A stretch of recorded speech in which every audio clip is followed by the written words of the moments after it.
नमस्कार, मैं हूँ रियाज़ आलम खान, इस वक्त नेटिव न्यूज़ इंडिया से।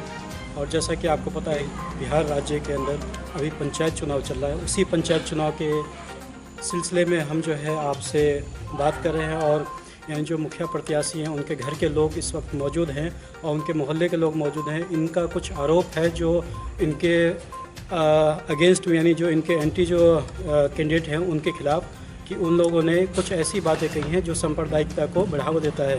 और कहीं ना कहीं इस चीज़ के लिए प्रशासन को भी जागना पड़ेगा और जो देश की, जो इस राज्य की जो सरकार है, उसको भी जागना पड़ेगा कि किसी भी तरीके से सांप्रदायिकता मामले को बढ़ावा न दिया जाए। हर किसी व्यक्ति को आज़ादी है कि वो अपने मन की बात लोगों तक रख सकता है, चुनाव लड़ सकता है। लेकिन यहाँ अगर धर्म की बात आ जाए और धर्म सांप्रदायिकता की बात आ जाए, जात पात की बात आ जाए, तो कहीं ना कहीं इस पर सवाल खड़ा होता है कि ऐसा क्यों? आखिर इनको सह देने वाला कौन है, प्रशासन या फिर राजनीतिक लोग? तो इस चीज़ को हम क्लियर करते हैं। मारिया परवीन नाम से कैंडिडेट है जो मुखिया प्रत्याशी है, जो पहली बार खड़ी हुई हैं और एक युवा नेता के तौर पर उभर रही हैं। तो ये देखते हैं कि उनके घर वाले, खासकर उनके पिताजी इस वक्त मौजूद हैं, हमारे सामने नहीं दे रहे, उनसे कुछ रूबरू होते हैं। जी, नाम बताइए। मेरा नाम मोहम्मद सिद्दीक है। अच्छा, ये बताइए कि किस तरह का जो परेशानियों से आपको सामना करना पड़ा था जब आप अपनी लड़की का नॉमिनेशन कराएं? इससे पहले हम अपनी बीवी शबाना खातून जो पूर्व मुखिया थी, उनका नॉमिनेशन कराए थे। हम 2 नॉमिनेशन कराए थे और बैगन छाप लेने के चक्कर में हम अपनी लड़की का भी नॉमिनेशन कराए थे। लेकिन हमारी बीवी का जो है शबाना खातून का दोनों नॉमिनेशन को रद्द कर दिया गया। लास्ट में जो है जब दोनों नॉमिनेशन रद्द कर दिया तो हम अपनी लड़की मारिया परवीन को प्रत्याशी बनाए। अच्छा, किस तरह का जो मामला, जो परेशानी आ रही है, कहा मुझे ये बताया गया कि जो डीएम है यहाँ के, वो रोक रहे हैं, वो कह रहे हैं कि नहीं, आपका नॉमिनेशन नहीं हो सकता। तो आखिर क्या मामला था वहाँ पर? नहीं, डीएम से हमारी बात नहीं हुई, वीडियो से बात हुई। हमारी वीडियो ये बोले कि जो लड़की बाहर की है, दूसरे स्टेट की, वो इस स्टेट में जो है यहाँ का इसका लाभ नहीं ले सकती, आरक्षण का लाभ। इसमें आरक्षण की बात कहाँ से? क्या इनका आइडेंटिटी यहाँ का नहीं था? जी हाँ, सब प्रूफ है। इनका प्रूफ यहीं का है, यहाँ का वोटर लिस्ट यहाँ का है, आधार कार्ड यहाँ का है, मतलब सारी चीज यहाँ की है। यहाँ हम जो है, हम भी अति पिछड़ा से आते हैं। उनका जो पिताजी है, हमारे ससुर जी, वो भी अति पिछड़ा से आते हैं। वहाँ का भी हम जाति सर्टिफिकेट लगाए हैं, हम अपना भी जाति सर्टिफिकेट लगाए हैं। उसके बावजूद भी हमारे दोनों नॉमिनेशन को रद्द कर दिया गया। अच्छा, कहीं ना कहीं इसमें एक समस्या ये बात आती है कि लोग कह रहे हैं जो इस वक्त जो मनीष गुप्ता नाम से जो प्रत्याशी या जो भी खड़ा उनके तरफ से, क्या उनके तरफ से कोई आरोप है आप लोगों के तरफ? जी हाँ, हम लोगों को ऐसे बात हुई है, कुछ सुनी सुनाई बात आई है कि ये लोग कुछ पैसा दे दिया है वहाँ, आप पैसा दे करके और हमारा नॉमिनेशन को रद्द कर दिया गया है। पैसा कहाँ दिया गया है? पैसा जहाँ से हमारा नॉमिनेशन हुआ था वहाँ पैसा दे करके रद्द करवाया गया है। और वो चैलेंज भी कर रहा है कि इस बार 15 तारीख को मुखिया हम ही बनेंगे, ऐसा चैलेंज कर रहा है। किसी कीमत पे हम इनको शबाना खातून को मुखिया नहीं बनने देंगे। और उसका नतीजा ये हुआ कि हमारा दोनों नॉमिनेशन को रद्द कर दिया गया। वो तो अल्लाह का शुक्र ये था कि हम अपनी बेटी का जो नॉमिनेशन दिलाए हुए थे, मारिया परवीन का, तो मारिया परवीन का नॉमिनेशन रह गया। तो उस सीट पर जो हम लड़ रहे हैं इलेक्शन, एक हिसाब से तो हमको काट ही दिया वो। हाँ। अच्छा, संदेह के दायरे में, यानी आप संदेह यहाँ पर ये कर रहे हैं कि कहीं ना कहीं हो सकता है कि प्रशासनिक अधिकारी को, जो संबंधित अधिकारी है, उनको पैसा दिया गया है? जी हाँ, पैसा दिया गया। कल छाप का जो मैटर था, छाप की मैटर में सुबह से लेकर के शाम तक वो मनीष गुप्ता पूरा संघर्ष किया है हमारे साथ। वो तो हमारे पास 8-10 लड़का था, वो लोग भी मुखिया जी के शबाना खातून के साथ ब्लॉक में संघर्ष कर रहा था। इसलिए नहीं तो वो तो साफ खुल्लम खुल्ला कह रहा था कि आपको कलम दवात ही देंगे और आप देखते रहिएगा। 5 साल जो मुखियागिरी किए हैं, किसको कितना पैसा दिए हैं, कितना पैसा कमाए हैं, कौन सा सड़क बनाए हैं, आप उसको लिखते रहिएगा कलम दवात। एकदम चैलेंज के साथ कह रहा था कि हम कलम दवात ही आपको देंगे। अच्छा, आपको क्या लगता है कि जो इस तरह का उनका आरोप प्रत्यारोप है, तो क्या इसका आप खंडन करेंगे कि आप खंडन नहीं कर पाएंगे? क्या आपने वाकई काम किया है उन 5 सालों में? पिछले 5 सालों में अगर आपने काम किया है और जो लोग हैं, जो सामाजिक लोग हैं यहाँ के, उनका अगर आपने साथ दिया होगा तो कहीं ना कहीं वो आप लोगों के साथ खड़े होंगे। और क्या ऐसा लग रहा है कि वो लोग साथ दे रहे हैं? जी हाँ, पूरे पंचायत वासी हमारा साथ दे रहे हैं और हम काम तकरीबन ऐसा कर दिए हैं जो 90% काम हम कर चुके हैं, 10% कहीं न कहीं कुछ न कुछ बाकी है। तो वो इस बार जीतने के बाद इंशाल्लाह उम्मीद है कि वो भी काम पूरा कर देंगे। अच्छा, एक बात देखने को मिला है, वैसे तो इस पंचायत के अंदर मैंने देखा है कि जो सबसे बड़ी समस्या यहाँ पर है वो लाइट का है और पानी का है, बिजली की समस्या की। रात अंधेरा होता है और यहाँ पे जो लोग हैं वो शायद 8 बजे के बाद निकलना मुश्किल हो जाता है उनके घर से निकलना, और ख़ासकर जो औरतें हैं, महिलाएँ हैं उनका। और पानी का जो समस्या, अगर बारिश होती तो पानी रोड पर जो है लग जाता है, तो इसके लिए आपने क्या काम किया? जी नहीं, हम तो पूरे पंचायत के अंदर पानी, बिजली, सड़क तकरीबन 90% हम कंप्लीट कर चुके हैं। पानी भी दे दिए हैं, बिजली भी दे दिए हैं, तकरीबन पूरा सड़क भी बना दिए, मतलब 90% समस्या हम दूर कर दिए हैं 5 साल के अंदर। अच्छा, जो आप पर आरोप लगाए गए हैं कि आपने पिछले 5 साल में क्या किया, वो आपसे जनता सवाल पूछेगी। और आप अगर मान लीजिए अगर नौज़बिल्ला अगर आप हार जाते हैं चुनाव, तो आप क्या फिर राजनीति यानी ये सियासत का मामला है इसको आगे चलाते रहेंगे या फिर रुक जाएंगे आप? हमारी जनता, अगर हम जनता का काम किए हैं तो जनता हमको हर हाल में चुनेगी। अगर हम जनता के नज़र में हम काम नहीं किए हैं तो नहीं चुनेगी, और जब जनता हमको चुनेगी तो इंशाल्लाह उम्मीद है कि हम राजनीतिक में आते ही रहेंगे, क्योंकि जब हम जनता का भलाई करेंगे तो जनता हमको चुनता ही रहेगा। अच्छा, आप जनता से क्या अपील करना चाहेंगे इस चुनाव के इस पे दौर में? अभी चुनाव का माहौल चल रहा है, इसमें आप यहाँ की आपने पंचायत की जनता से क्या अपील करेंगे? हम जनता से ये अपील कर रहे हैं कि अगर हम विकास किए हैं आपके पंचायत के अंदर तो प्लीज़ मुझे वोट दे करके मुझे फिर से मुखिया बना दीजिए, और अगर हम आपका विकास नहीं किए हैं तो ठीक है, हमको वोट बन दीजिए। यानी आप जात पात पर नहीं, आप सिर्फ एक अपने काम के इस पर? हाँ, हम सिर्फ विकास के ऊपर ही वोट मांगते हैं जनता से, कि हर घर के अंदर पानी, बिजली, सड़क हम पूरे पंचायत के अंदर तकरीबन लगा चुके हैं। अगर हम विकास किए हैं तो आप हमें वोट दीजिए, अगर हम विकास नहीं किए हैं तो मुझे वोट मत दीजिए।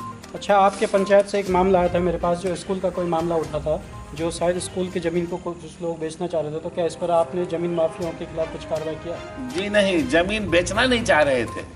कुछ आदमी जो है जमीन के, स्कूल के बाउंड्री जो हो रहा था तो उसको होने नहीं दे रहा था, और उसके ऊपर जब बातचीत हुई, यहाँ से सदन तक बात पहुँचा, तो उस चीज़ का जो है आया, वहाँ से थोड़ा बहुत देखभाल इधर उधर हुआ, उसके बाद फिर वो काम वैसे ठंडा रह गया और बाउंड्री वैसे का वैसे रुक गया। अच्छा, इसमें एक नाम आता है, जो जनता की तरफ से एक नाम आ रहा है कि इस मामले को उठाने वाले सबसे पहले आपके क्षेत्र के और आपके पंचायत के एक है जिनका नाम नागेश्वर, तो बात सही है क्या? उन्होंने सवाल खड़ा किया था? जी हाँ, उन्होंने, नागेश्वर यादव ने ही सवाल खड़ा किया था। और आज जो हमारे इसमें खड़ा है डॉक्टर वीरेंद्र कुमार गुप्ता, उनसे साइन भी करवाने के लिए गए थे तो वो मना कर दिए थे।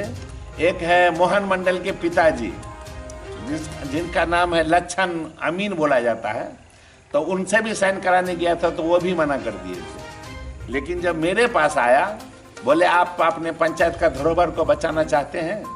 हम बोले हाँ, बचाना चाहेंगे। तो बोले ठीक है, आप इस पे साइन करें, तो हमने साइन कर दिया।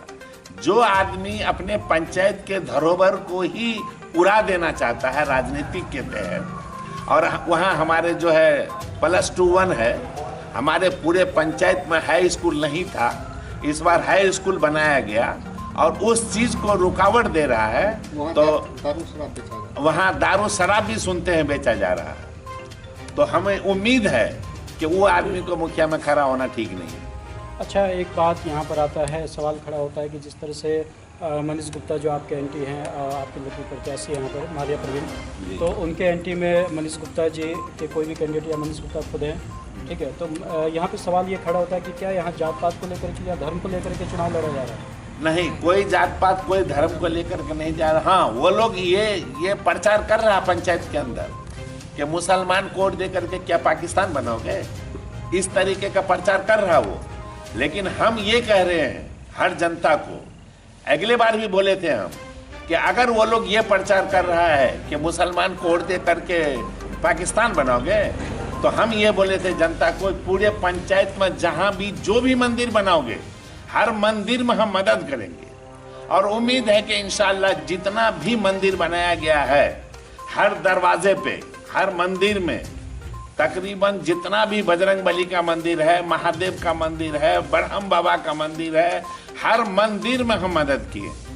खैर सियासत तो देखिए, सियासत में कहीं ना कहीं उतार चढ़ाव होता रहता है, आरोप प्रत्यारोप लगता रहता है, लेकिन एक सवाल यहाँ खड़ा होता है, जो इस तरह का जो बात बोलना कि अगर आप मुस्लिम को वोट देंगे तो क्या आप पाकिस्तान बनाएंगे, तो इस पर आप चुनाव आयोग से आपने कुछ कंप्लेन नहीं किया है? जो यहाँ के प्रशासन ने उससे कुछ कहा नहीं आपने? जी नहीं, अभी तो फिलहाल हमने कुछ नहीं कहा है। हम सिर्फ जनता को ही समझाते हैं कि 5 साल तो हम मुसलमान मुखिया बन के आप लोगों को दिखा दिए हैं। क्या आप लोगों को ये पता चला है कि मुसलमान मुखिया बनने के बाद पाकिस्तान बन गया हमारा पंचायत? तो हमारे पूरे पंचायत के वासी ये करें कि नहीं, हम लोगों को किसी तरीके का पता नहीं चला है, न यहाँ मुसलमान न हिंदू, सब हम बराबर हैं और इसमें कोई मतलब हम लोगों को कोई बुराई नहीं। हमने ये भी बोला अपने पंचायतवासी से, क्या 5 साल मुसलमान मुखिया रहा तो कोई मुसलमान इस तरीके का कोई गलत काम किया? किसी ने जोर से बोला, किसी ने नंगा नाच किया? तो बोले नहीं, किसी ने नहीं, कोई शिकवा शिकायत आज तक नहीं आया। अच्छा, जहाँ तक विकास की बात है, यहाँ पर डेवलपमेंट की बात है, तो सारी चीज़ तो ठीक है, आपने कहा कि डेवलपमेंट हो रहा है, विकास हो रहा है, लेकिन एक सबसे बड़ा मामला आता है शिक्षा के मामले को लेकर और स्वास्थ्य के मामले को लेकर के। तो क्या आपको लगता है कि भैरव पंचायत में कोई ऐसा जो क्लिनिक खुलना चाहिए, सरकारी अस्पताल होना चाहिए, जिसमें डिस्पेंसरी होना चाहिए, जिसमें लोगों का मुफ्त में इलाज हो सके या कम कीमत में इलाज हो सके? और शिक्षा के मामले को लेकर के आपने क्या काम किया इस पिछले 5 सालों में? हॉस्पिटल जो बैरों के अंदर बना हुआ 4 से 30 साल पहले, वो हॉस्पिटल अधूरा पड़ा हुआ है और उसके चारों तरफ जो है तालाब बना हुआ था। उस तालाब को हमने भरवाया मनरेगा के तहत और उस तालाब का पैसा 1 रुपया मुझे नहीं मिला, आना मनरेगा की तरफ से होने दिया। जब लास्ट में हम ये सोचे कि इसका पैसा कुछ निकाल लेते हैं, तो बैरों का ही आदमी ये कह दिया कि हम इसमें मिट्टी नहीं डालने देंगे और न हम पैसा निकालने देंगे। आज वो हॉस्पिटल जब भराने के बाद पैसा ही नहीं मिला, तो हॉस्पिटल पे हम दिमाग लगाना छोड़ दिए और पूरा उसको खड्डा को भरवा के आज उसको मैदान बना दिए हैं। आज वहाँ जो रहवासी है, पीछे जो हरिजन कॉलोनी बना हुआ है, हरिजन कॉलोनी भी समझ लीजिए खड्डा में ही पड़ा हुआ था, तो उस खड्डे को भी भरवा के चारों तरफ हम गली गली सड़क बना दिए हैं और आगे में पूरा तालाब को भर के एकदम मैदान बना दिए हैं। आज बैरों का ही रहने वाला आदमी उस पे मौज कर रहा है और मेरा 1 पैसा नहीं निकला है। अच्छा, शिक्षा के विषय में आप क्या काम किए पिछले 5 सालों में? शिक्षा के विषय में जो मास्टर नहीं आ रहा है उसके ऊपर दबाव डाले हैं। जो इस टाइम पे स्कूल नहीं खुलता उसके ऊपर दबाव डाले हैं। हर स्कूल में जो खड्डा था आंगन में, उस सब में मिट्टी भरवाए हैं। जो बाउंड्री नहीं था बाउंड्री करवाए हैं। जहाँ हर स्कूल में स्वच्छता बनवाए हैं। मतलब जितना हमसे हो सका उतना किए।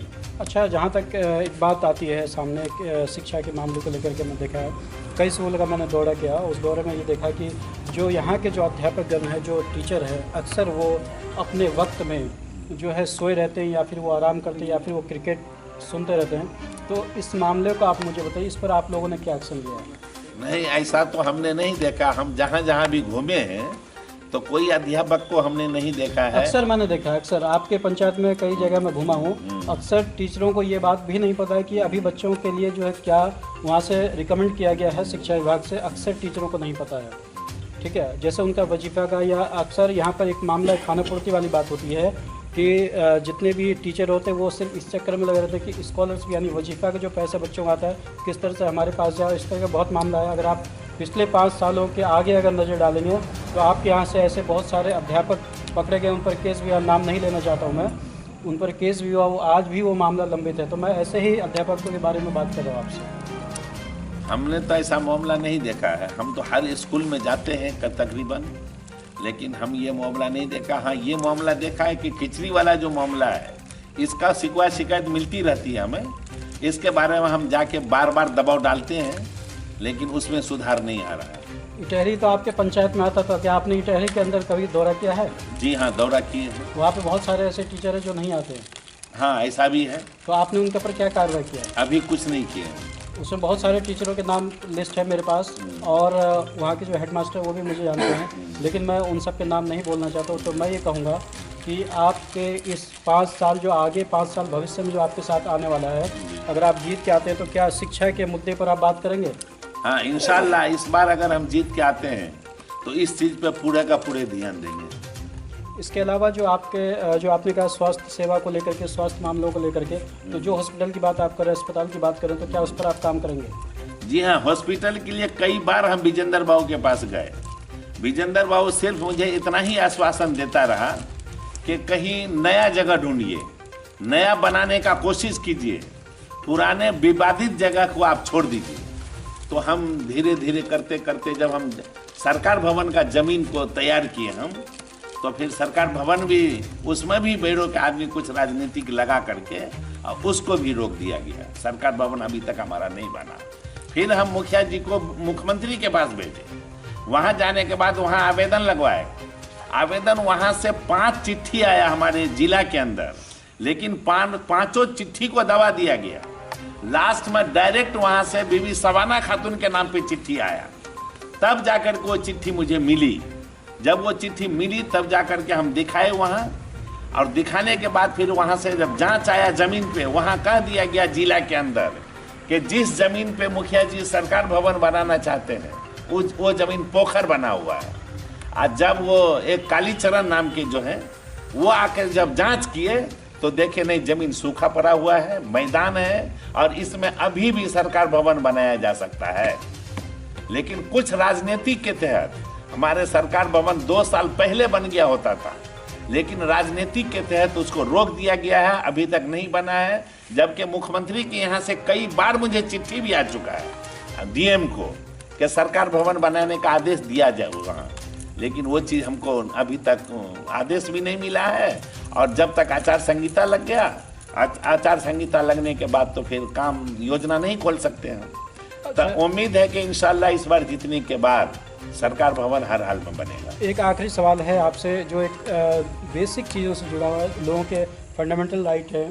जो इंसान मनुष्य जो जी रहा है वो तो है ही, लेकिन उसके मरने के बाद उसे क्या सुविधा मिलेगी? क्या यहाँ कब्रिस्तान और शमशान घाट का मामला है कहीं पर? कब्रिस्तान तो तकरीबन हर जगह है, शमशान घाट का मामला है। मैं आपके पंचायत की बात कर रहा हूँ। हाँ, हमारे पंचायत की ही बात कर रहे हैं। कब्रिस्तान हर जगह है, और शमशान घाट की बात है तो इंशाल्लाह उम्मीद है कि इस बार जीतने के बाद हर जगह हम शमशान घाट बना देंगे। नहीं, अगर आप कब्रिस्तान की बात करें तो पंचायत में कहाँ पर है, आप मुझे बताएं। इटहरी गांव में है। वो आपके इलाके में पड़ता है? जी हाँ, मेरे गांव में ही आता है। पहाड़पुर में है जी हाँ, और बैरो में है। एक राघोपुर में नहीं है। राघोपुर का आदमी जो है वहाँ नवहट्टा जाता है। तो उम्मीद है कि इंशाल्लाह इस बार जीतने के बाद वहाँ भी कब्रिस्तान का हम इंतज़ाम कर देंगे। अच्छा, जहाँ तक हिंदू मुस्लिम एकता की बात है और सांप्रदायिकता को जो लोग फैला रहे हैं वो तो खैर गलत कर रहे हैं, लेकिन जब हिंदू मुस्लिम की बात और जात पात को हटा करके एकता, अनेकता में एकता की बात है, तो एक सबसे बड़ा सवाल यहाँ खड़ा होता है, जब कब्रिस्तान बना तो आखिर शमशान घाट क्यों नहीं बना? हाँ, कब्रिस्तान तो पहले से कायम था, लेकिन शमशान घाट कायम नहीं था। आज जब हम लोगों को 15वीं 20 से शमशान घाट बनाने का ऑर्डर आया, तब तक हम लोग का आचार संहिता ही लग गया, इसलिए हम नहीं बना सके। तो क्या उसके लिए फंड सेशन हो चुका था? नहीं, फंड सेशन भी नहीं हुआ था। चिट्ठी आ गई थी कि हर गांव में जो है आप शमशान घाट बना सकते हैं। तो जब तक वो चिट्ठी आया, जब तक आचार संहिता लग गया, इसलिए हम शमशान घाट नहीं बना। ठीक है, धन्यवाद। आपने सारे सवालों का जवाब दिया, और हम उम्मीद करते हैं कि जिस तरह से आपने अभी कहा है हमसे, उसी तरह आप अगर जीत जाते हैं तो उस ईश्वर के हाथ में, उस अल्लाह के हाथ में है जीत और हार। अगर आप जीत के आते हैं तो जनता के से किए हुए सारे वादों पर आप खड़े उतरें। हमारी यही जो है एक आपसे आशा है, और ये चैनल आशा करता है। और साथ में जनता की तरफ से, जो यहाँ की जनता है इस पंचायत की, उस जनता की तरफ से हम आपसे यही उम्मीद करते हैं कि आप अपने सारे वादों पर खड़े उतरें जीतने के बाद। बाकी सब उस अल्लाह ईश्वर के हाथ में है कि किसकी जीत होगी, किसकी हार होगी, लेकिन आप लोग अपने संघर्ष को जारी रखें। ईश्वर आप लोगों की कामना पूरी करे, अल्लाह आप लोगों का कामयाबी दे। इसी के साथ मैं रियाज आलम खान आपको सारे सवालों से जो रूबरू करा रहा था नेटिव न्यूज़ इंडिया के ज़रिए, और मैं बहुत दिनों से ये सवाल मेरे पास पहुंचा हुआ था कि कहीं ना कहीं नॉमिनेशन में इन लोगों के परेशानी हुई है। इसी मामले को मैं जानने के लिए इनके घर पे खुद इनके पास पहुंच गया, जबकि बहुत सारे लोग मेरे पास आ रहे थे। इसी तरह से हम आपको आगे और भी सारे मामलों से रूबरू कराएंगे, और ठीक हमारा जो दूसरा चैनल है बेनकाब आईना न्यूज़, उसका जो रूबरू प्रोग्राम है उसके ज़रिए हम जब ये जीत के आ जाएंगे तो इनसे हम रूबरू कराएंगे आप लोगों को। धन्यवाद।